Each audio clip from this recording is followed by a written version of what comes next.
মৰণীয় অনুষ্ঠানত উপস্থিত থকা সন্মানীয় জ্যেষ্ঠ ব্যক্তিসকলক প্ৰথমতে মোৰ তৰফৰ পৰা সেৱা জনাইছোঁ আৰু উপস্থিত থকা সকলোলৈকে নমস্কাৰ জনাইছোঁ আৰু বহু আগতীয়াকৈ আগন্তুক ৰঙালী বিহুৰ শুভেচ্ছা জনাইছোঁ। মইনো মোৰ অনুভৱ কি ক'ম, কাৰণ যিসকল আমাৰ প্ৰশিক্ষাৰ্থী আছিল তেওঁলোকৰ অভিভাৱকসকল প্ৰত্যেকটো 10 দিনেই আমাৰ লগত থাকিল। খুবেই ভাল লাগিল। দ্বিতীয়বাৰৰ বাবে মই উৰিয়াম ঘাটলৈ আহিছিলোঁ।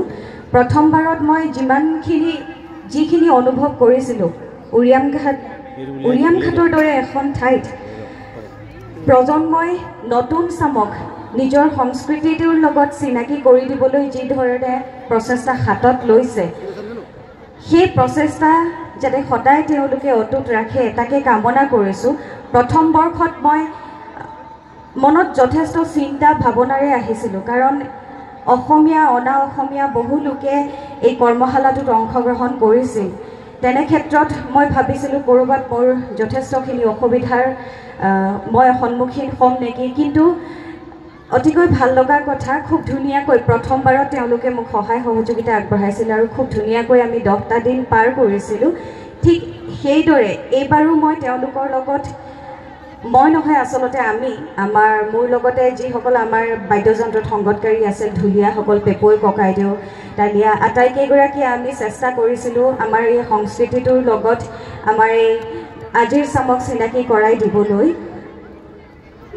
যিহেতু প্ৰতিযোগিতাৰ মাজলৈ আমাৰ বিহুখন গুচি গৈছে, গতিকে সেই প্ৰতিযোগিতাৰ লগত নিজক কেনেকৈ প্ৰস্তুত কৰি তুলিব, ইয়াৰ পৰা উৰিয়াম ঘাটৰ পৰা বাহিৰত তেওঁলোকে প্ৰতিযোগিতাত অংশগ্ৰহণ কৰিবলৈ হ'লে নিজক কেনেকৈ প্ৰস্তুত কৰিব লাগিব নাচৰ ক্ষেত্ৰত, আমি সেইখিনি তেওঁলোকক অকণমান আভাস দিবলৈ চেষ্টা কৰিছিলোঁ। অনুভৱ কৰিছোঁ, ভাবিছোঁ অলপ সাৰ্থক হৈছোঁ, বাকী আমাৰ অভিভাৱকসকলে জানে। তথাপিতো অকণমান দুখ এটা মনতে থাকি গ'ল।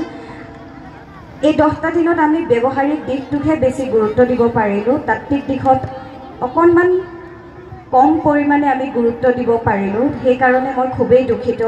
আমাৰ গোটেই বিহুৱা দলটিৰ ফালৰ পৰা আমি তেওঁলোকক ক্ষমা মাগিছোঁ। যিহেতু অকল আমি সংস্কৃতিটোৰ লগত চিনাকি হ'বলৈ যাওঁতে অকল ব্যৱহাৰিক দিশটোৰ লগত চিনাকি হ'লেই নহ'ব, কিছুমান তাত্ত্বিক দিশৰ কথাও আমি জানিব লাগিব। সেইখিনি আচলতে তেওঁলোকলৈ আগবঢ়াবলৈ সময়টো নিচেই তাকৰ হ'ল।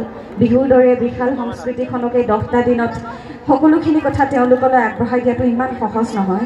তথাপিতো আশা এটা ৰাখিছোঁ মনত, ভৱিষ্যতে যদি এইখন ঠাইলৈ পুনৰবাৰ আহোঁ, তেতিয়া সেইখিনি আমি যিখিনি জ্ঞান আজিলৈকে লৈ আছোঁ বা ভৱিষ্যতলৈ লৈ গৈ থাকিম, সেইখিনি জ্ঞানে আমি আমাৰ পিছৰ চামক দিবলৈ আকৌ চেষ্টা কৰিম, তাকে কামনা কৰিলোঁ। আৰু এই 10টা দিনত আপোনালোকৰ মাজত থাকি যদি মোৰ ফালৰ পৰা, আমাৰ গোটেই বিহু দলটোৰ ফালৰ পৰা যদি কিবা কিবি অজানিতে ভুল ভ্ৰান্তি হৈ গৈছে, তেতিয়াহ'লে আমাক আপোনালোকৰ নিজৰ বুলি ভাবি ক্ষমা কৰি দিব।